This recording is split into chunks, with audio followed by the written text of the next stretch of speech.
the opposite. Ayun ay 6 April 2025, Sunday.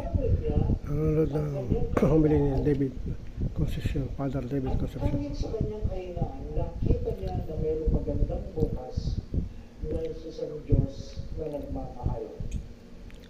Ano ba ibig sabihin? Ang panukatan ng lahat ay ang Diyos. Ang panukatan ng lahat ay ang Diyos. Mga minamahal na mga kapatid, paulit-ulit ko itong sinasabi, nakakasawa na kung saan ang Kwaresma ay tungkol sa habang ng Diyos sa gitna ng ating mga pagkakasala. Kilala mo man ng Diyos o hindi, kilala ka ng Diyos.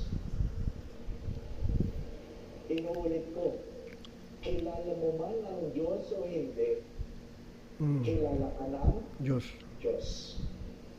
Aminin mo man ang iyong kasalanan o hindi, alam ng Diyos yun. Alam ng Diyos.